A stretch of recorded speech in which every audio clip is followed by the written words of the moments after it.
Ukrainian strikes on Russian oil refineries have reached their peak. We'll also talk about the fires in Tuapse and the situation on the front lines.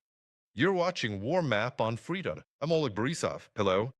Let's start our review with the top headline. Successful strikes on the oil refinery in Tuapse completely destroyed 4 fuel tanks and the nearby infrastructure. This is confirmed by satellite images, which clearly show the aftermath of the strikes. It's worth noting that this refinery is located about 600 kilometers from territory controlled by Ukraine. The drones made it that far. They covered this distance, bypassing Russian air defense systems, which once again highlights the problems with airspace protection in Russia. The Tuapse refinery has been attacked by drones at least 4 times in a month, causing Russia not only financial losses but also reputational damage. But we'll talk more about that in detail later. We'll discuss this with our guest in the studio, but for now, let's talk about the situation at the front. Let's talk about the Pokrovsky direction. It remains extremely intense. Russian troops are trying to push Ukrainian defense forces out of the northern outskirts, Pokrovsk, with further advances toward the settlement of Shevchenko, and they are amassing armored vehicles and tanks in the southern part of the city. For the Russians, the front here is bogged down since they haven't made any strategic gains, but they're suffering massive losses. That's why the occupiers constantly have to redeploy troops to this area. This was reported by Yulia Stepanuk, head of the communications department of the 117th Separate Heavy Mechanized Brigade, in an interview with Suspilne. According to the General Staff of the Armed Forces of Ukraine, fighting is currently taking place in the areas of the settlements of Novopavlivka, Dorozhnya, Vilnya, Sergeyevka, Kucherodzhar, Kotlina, and Udachna. And let's discuss the situation in the Huliaipol direction, since there are also intense battles continuing here. Here, Ukraine's defense forces repel more than 20 attacks by Russian occupiers every day. But we also see that the Russian occupiers have not made any strategic advances, even as they try to attack with infantry and push forward, deeper into Ukrainian defenses in the direction of Zaporizhia. According to the General Staff of the Armed Forces of Ukraine, fighting is taking place in the areas of the settlements of Dobropilsky, Varvarivka, Huliaipol, and Starokranka. Well, let's go into more detail. We'll discuss this topic with our guest in the studio, Dmytro Snihirev, military and political analyst. Hello. Hello. Hi. I'll start with the first news, the top story. The armed forces of Ukraine carried out a series of strikes with surface drones on the port of Novorossiysk and hit 2 vessels that the enemy was actively using to transport oil. The Shadow Fleet, President Zelensky, said that they were transporting oil, but now they won't be.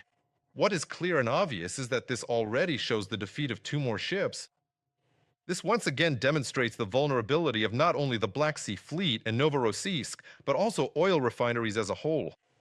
And not just the Black Sea Fleet. It's noticeable that even in Kronstadt there are now boom barriers.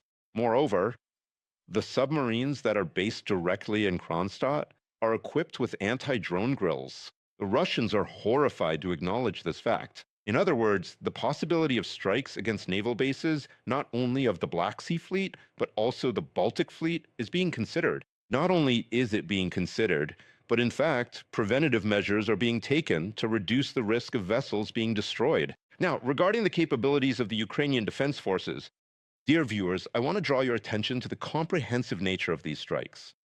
It's not just about the destruction of 2 Shadow Fleet tankers in the port of Novorossiysk. Let's note that it was attacked once again. Primorsk and, accordingly, the Leningrad region facility. And notice, these are the capabilities of the Ukrainian side. Russia does not disclose what was neutralized. According to them, more than 360 Ukrainian drones. And here's the comparison. The fact is, during the same period, the Russian Federation attacked Ukrainian territory with no more than 106 drones. In other words, we're talking about a multiple increase in the Ukrainian side's ability to strike Russian territory at this moment. And notice, we're talking about increased strike range, meaning the tactical and technical specs now exceed 2,000 kilometers, and most importantly, the warhead size is increased. What does this mean? Simultaneous blockade of port infrastructure at both Baltic and Black Sea ports. And these are colossal losses for the Russian economy. According to the Ukrainian president, Russian losses for the month of April amount to about 7 billion US dollars. And notice how significantly these losses have increased. In March, the Ukrainian president said that as a result of strikes by Ukrainian UADs, losses to the oil refining enterprises and port infrastructure of the occupying country amounted to 2.5 billion US dollars. So we can say that the losses of the Russian Federation have increased threefold. Moreover, note that according to British intelligence services, and accordingly the American side, the number of strikes on the territory of the Russian Federation, specifically on oil refineries and port infrastructure, has increased fourfold. And this speaks to both Ukraine's capabilities and, accordingly, the practical pressure it is exerting, so called firepower sanctions. These are forcing the Russian dictator to either ask Turkey for help in putting pressure on Ukraine, or, accordingly, to turn to the United States in an attempt to prevent further Ukrainian strikes on oil refineries within the territory of the occupying country.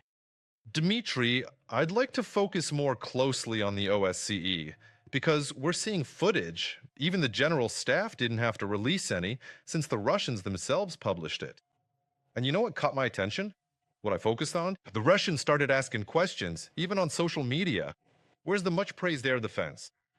Where is it? Notice, I'll quote the governor of Krasnodar Krai, who tried to downplay the successful Ukrainian strikes by calling it so called informational activity. I'm quoting in the original language. We're seeing a new, I'd say sneaky and innovative tactic from the enemy. They're attaching extra tanks of fuel oil to the drones. Why? So that when they're shot down, it creates a bright flame and smoke purely for show. It's a psychological attack meant for the cameras. We call this the oil drop effect. Well, the residents of Tuapse got to experience the oil drop effect firsthand when they were horrified to see that the sea area was polluted as well. Moreover, Tuapse is constantly experiencing power and water outages, but most importantly, there were 4 strikes in a row. And what's more, the governor was forced to delete this message within just 12 hours because the boomerang effect kicked in. In other words, there was a backlash from Russian users who started asking, is he an idiot? To which, of course, there was no response, just silence.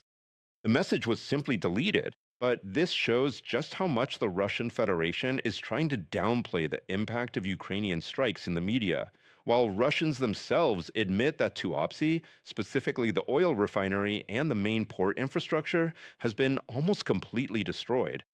And there's another important point. The Tuapse oil refinery belongs to Rosneft. It's one of the largest oil refineries. Just think, 12 million tons of oil, 4 strikes in a row. And the main strikes targeted the port infrastructure. Again, these strikes have put a pause on the ability to ship oil products to end consumers. And that's exactly what led to the consequences the Ukrainian president is talking about. Because 2022, up to today, the Russian Federation has been striking all possible Ukrainian infrastructure. It's not just oil infrastructure, it's also gas and energy infrastructure. And here, when Russia got a response, which, while not nearly as massive as what Russia does to Ukraine, was still a significant response. Do you think the Kremlin will reconsider its actions against Ukraine and rethink what to discuss at future meetings regarding the negotiation process for a ceasefire? And notice how much the tactics of the Russian side have changed. Specifically, we're talking about strikes on Ukrainian territory. Now, the target is no longer energy infrastructure, but terror against the civilian population. In other words, they saw the hopelessness of the situation on the front line, the successful attacks by Ukrainian drones on oil refineries in the Russian Federation, and accordingly, they switched to the most terrifying form of warfare. They have basically disregarded all international conventions. We're talking about strikes on gas stations. In Kharkiv region, 8 gas stations were hit in just one day. The same situation is happening in Dnipro and Zaporizhia. There have been strikes on ambulances, medical vehicles that were evacuating the wounded. There have been strikes on residential buildings. In other words, the Russians have switched to a tactic of terror specifically targeting the civilian population. The goal is to put political and informational pressure on the Ukrainian leadership. That is, to force the Ukrainian side, against the backdrop of massive civilian casualties, to sit down at the negotiating table. But as we can see, the reaction from the Ukrainian side is exactly the opposite. The Ukrainian people are clear and consistent.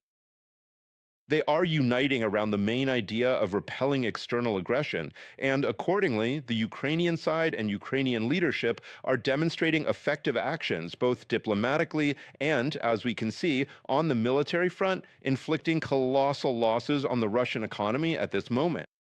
I want to point out that Ukraine, despite being the victim of Russian aggression, does not resort to the kind of terror that the Russian Federation does.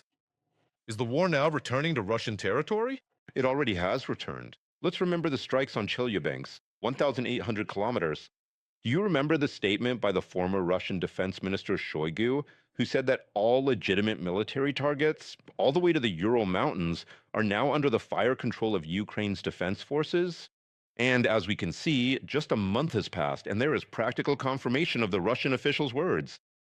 Drones have arrived in Chelyabinsk, and this shocked, naturally, the residents of the Russian Federation, who started asking, how is it possible when the distance to the front line is 1,800 kilometers? Where are the air defense systems? No one is even talking about any kind of layered air defense system anymore, not even the so called point defense.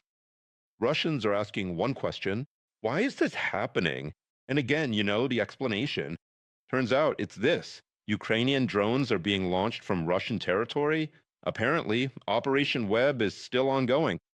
And as a result, the Russian side can't respond to strikes across the entire territory of the Russian Federation. So once again, they're trying to pass off wishful thinking as reality.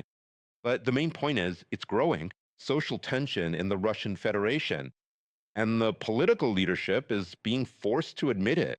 And the Russian Federation security services. That's why the internet is being shut down. Notice that military failures are being covered up precisely by trying to reduce social tension through shutting down social networks. Minimal information. Yes, Access to the bare minimum of information. But as practice shows, Russians still keep using VPNs to get alternative information. In that's how, by the way, people watch our TV channel. And to including our own comments, yours and mine, comments. Dmitry, and now smoothly moving on to the situation at the front, specifically the Pokrovsky agglomeration. Because as practice shows, Russia resorts to even more terror since it no longer has any strategic advances in the Pokrovsk agglomeration. We've already discussed this dozens of times. The so-called captures of Pokrovsk, the Pokrovsk agglomeration, which the Russian military leadership has announced dozens of times. Not just military correspondents, but even the Kremlin has voiced this. And now I see information from the General Staff of the Armed Forces of Ukraine that Russian troops are trying to push out Ukraine's defense forces from the northern outskirts of Pokrovsk, with further movement toward the settlement of Shevchenko. And they're massing armored vehicles and tanks in the southern part of the city. They're once again resorting to the tactic of throwing heavy equipment into battle, which is completely under the aerial control of Ukrainian FPV drones. Is this also out of desperation? absolutely.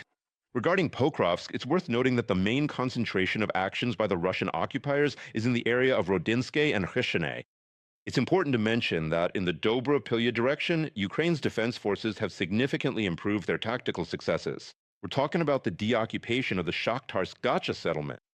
And a number of forest belts have been cleared, which reduces the possibility of further advancement toward this settlement.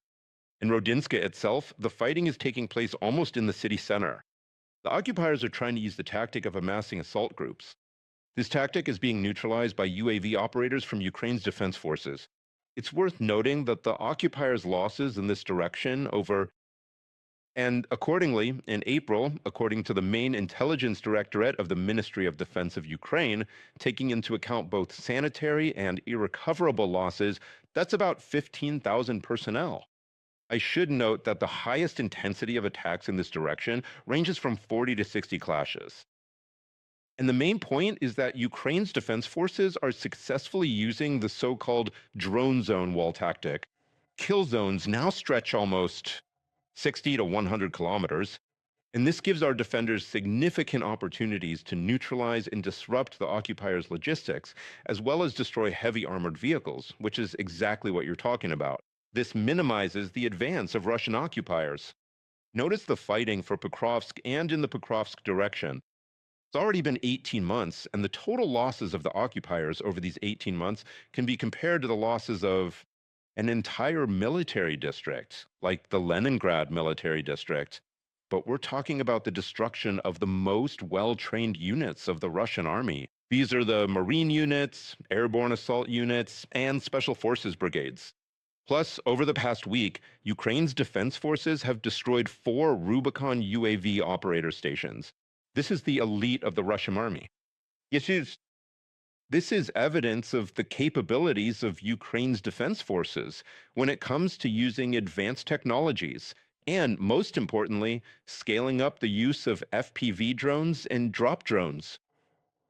Subscribe to UATV English and stay updated on the most important events, top news from Ukraine and all over the world, in-depth analysis, exclusive reports and interviews, all on hand in our channel. Join our community of viewers and stay tuned.